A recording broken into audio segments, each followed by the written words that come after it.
Welcome back to my course on how to build a geothermal greenhouse in your backyard. I'm Alex Smith, host of Radio EcoShock at ecoshock.org.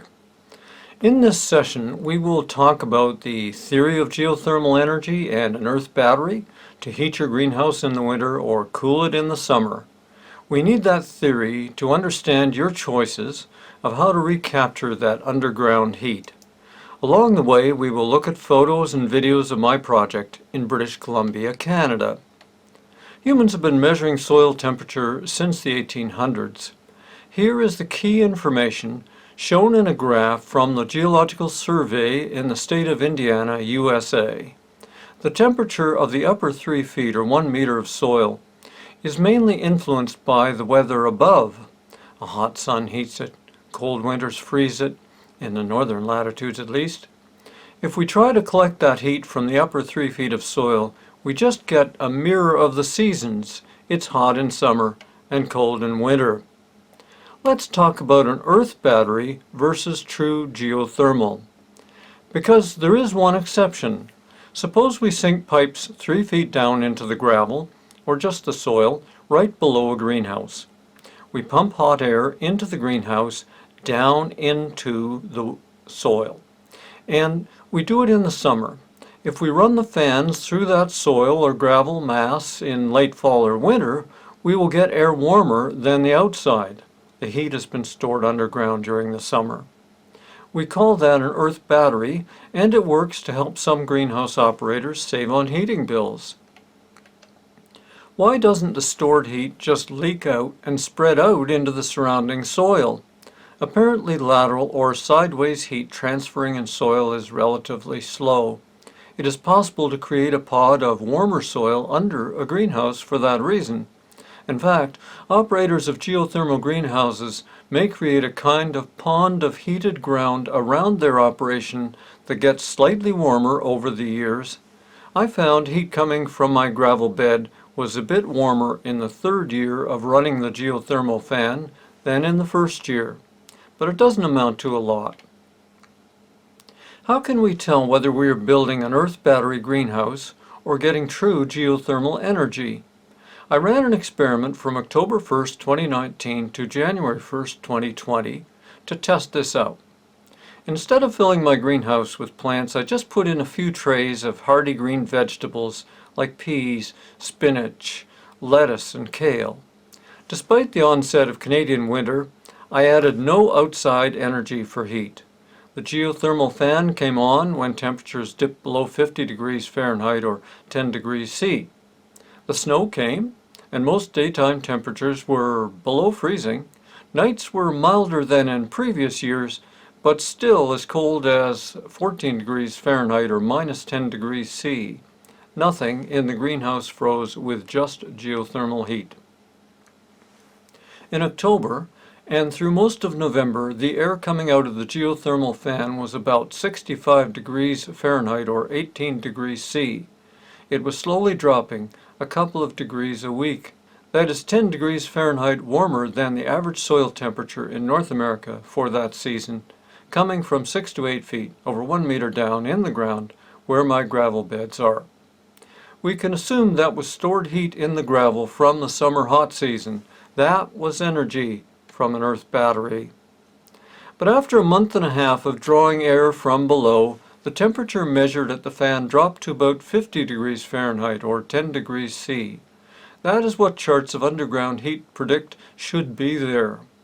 If my system was only an earth battery, the temperature should keep dropping even lower with the outside air. Instead, the fan temperature stayed around 50 degrees Fahrenheit or 10 degrees C. By mid-November, the greenhouse was drawing on constant warmth from the underground, a true geothermal operation. That steady temperature continued all through December, and of course, it did not change with the weather outside. Understanding geothermal energy. There are many ways to capture underground heat. The most spectacular use boiling waters from hot springs. Iceland can generate electricity that way. In many countries, right down to Australia, there are projects to heat buildings from deep wells. But these are industrial operations that are way beyond the homeowner. You and I need to get air moving through the ground. The soil beneath your feet contains a surprising amount of air. There are bubbles and pockets all through it. We are going to create a very porous gravel bed loaded with air channels surrounded by that soil. With a large enough interface and fan-driven air, the gravel bed will slowly adapt to the soil temperature around it. Nothing is isolated down there, although, as I said, heat transfer is slow. Let's take a look at two charts showing soil temperatures. The first is from the Indiana Geological Survey. You can see that underground temperatures are quite stable, 12 feet or 3.6 meters below the surface all through the year. Temperatures at that depth go from about 56 degrees Fahrenheit, 13 degrees C in summer, to 46 degrees Fahrenheit, 7.7 C in winter. If you can draw 46 degree Fahrenheit, 7.7 C heat into the greenhouse in winter, you can keep cool weather plants alive and even growing slightly. Getting 56 degree or 13 degrees C cool air into a greenhouse on a hot summer day is like a free air conditioner. The soil temperature results are about the same for Canada, surprisingly. Here's a graph of soil temperatures from the Canadian government for the region around the capital of Ottawa, where the winter cold is legendary. Although the graph is harder to read, the soil temperatures below 6 feet or 2 meters underground are about the same as in Indiana. So that is what we are after with our geothermal greenhouse.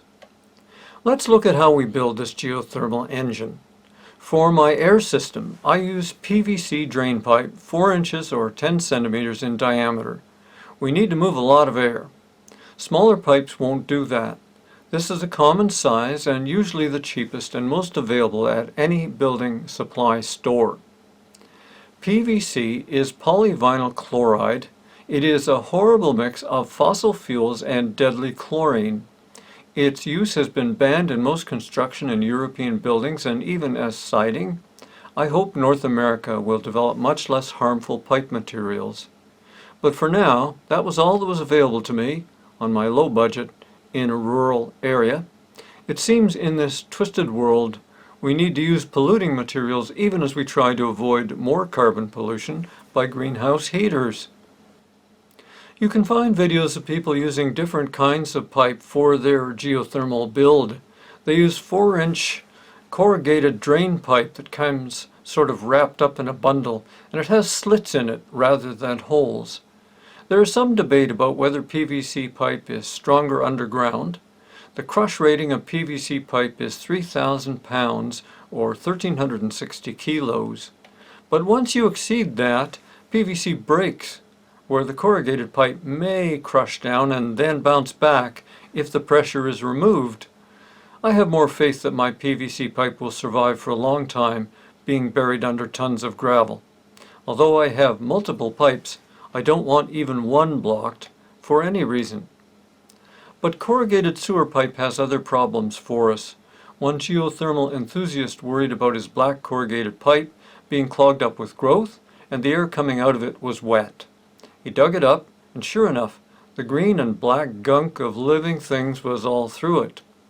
We guess this develops because the exit slits on those black pipes are not at the bottom of the corrugation, but higher up in the fold.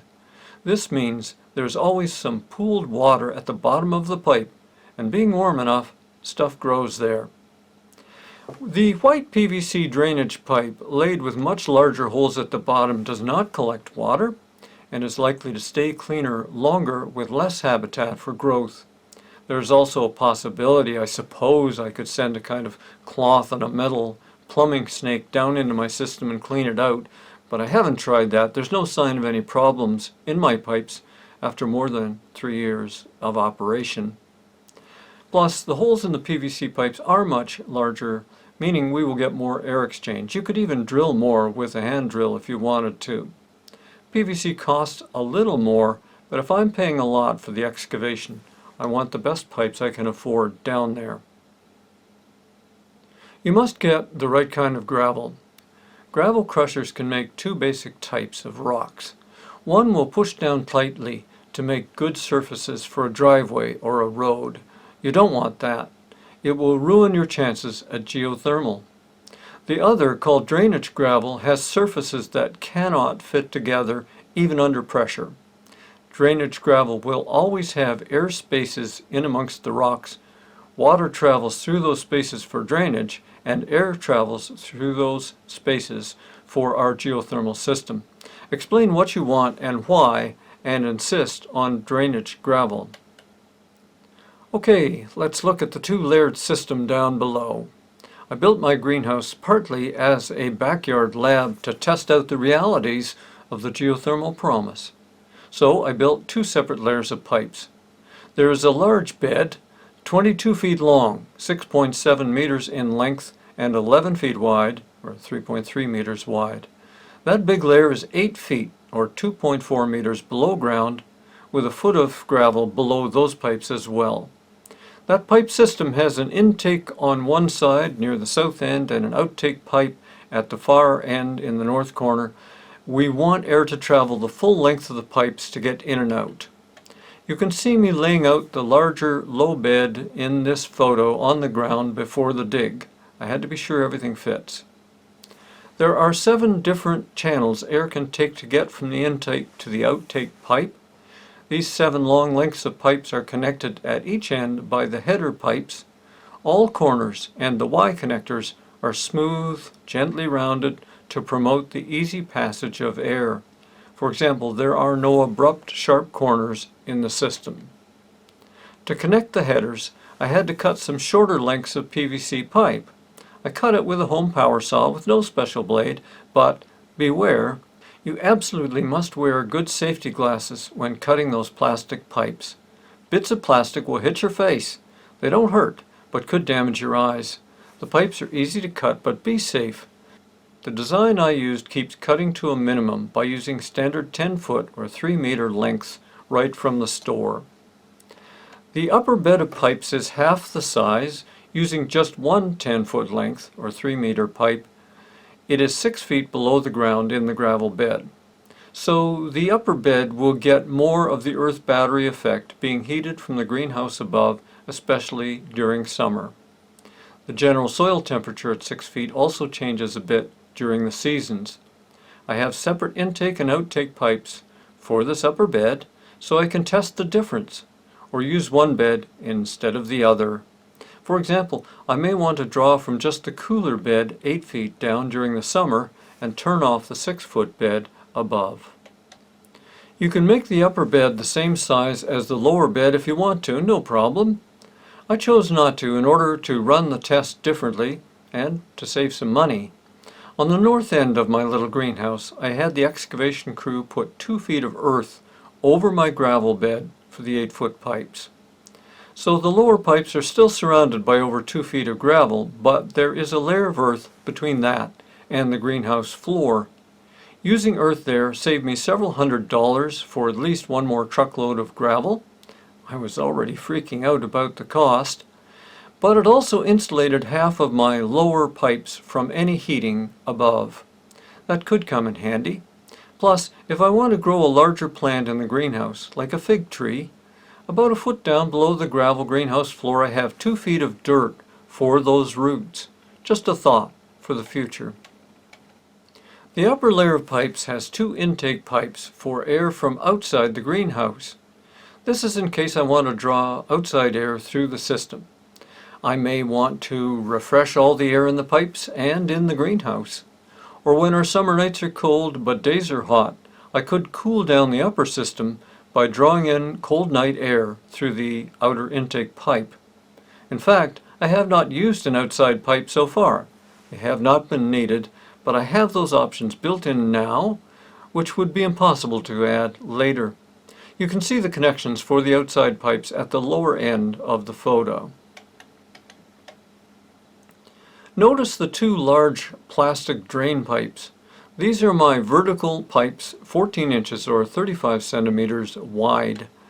They are very heavy municipal grade water pipes. I got them from a public works contractor who had 21 feet left over from another job It was discolored a bit, having sat out in the sun, and so it couldn't be used by the city. The whole piece cost me $150 Canadian or $115 US in January 2020, or 103 euros, which is very cheap, by the way. To get it home, I cut it in half in their yard with a home power saw I took up with me, but each piece was so heavy they needed to be loaded with a forklift into my pickup truck. It was an hour's drive to haul them home, where they were pulled off my truck using a chain. Some people have tried using only vertical pipes instead of horizontal systems. I wanted to experiment with both. The vertical pipes, well, they take up a little less space and you can go deeper into the ground. Mine reach 14 feet, 4.2 meters below the ground level. As you can see from the charts, the ground temperature at that depth is very stable, around 50 degrees Fahrenheit or 10 degrees C throughout the year. I may eventually drop a fan down those pipes to add more exchange, but so far I have noticed definite warmth coming up from the tubes without any fan. I have dropped a thermometer down there with the remote readout, and sure enough the temperature was close to what scientists predict, around 50 degrees F. Plants put near those vertical pipes do very well, another sign that they are working. Finally, here I lay out small white pipe that will hold a hose to take water from the house through a frost-free tap to the greenhouse as needed in the winter or summer. This pipe and an electrical wire are now in a 4-foot deep trench over 1 meter down from the house to the greenhouse. I put a garden hose inside this pipe so it can be replaced or pulled out if needed later. Let's look at a couple of videos as we lay down the gravel and the pipes for the geothermal engine. Well, part of the challenge to doing this on a small lot is something that I'll have to describe in more detail. But I can tell you this, that the operator of the excavator has a quarry, and where he has piles of stone 9 feet deep, he tells me, in January you can still see steam coming off the stone where snow is melting on the top of it from the air coming from the heated up bottom, I guess from the summer previous, and that around other piles of stones that he have that are about 9 feet deep, rings of frost form around them, so that this is a real indication that stone in fact can hold heat for months, and that if you can get air circulation coming around it, you can get heat coming out of it in the wintertime, and of course that's what I want for this geothermal greenhouse.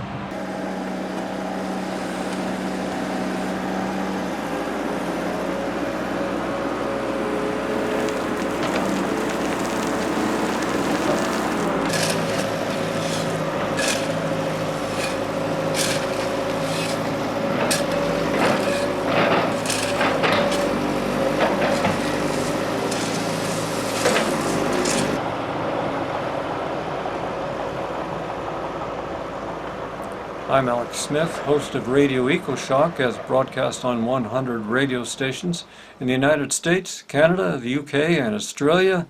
Thank you for listening, and thank you for caring about our world.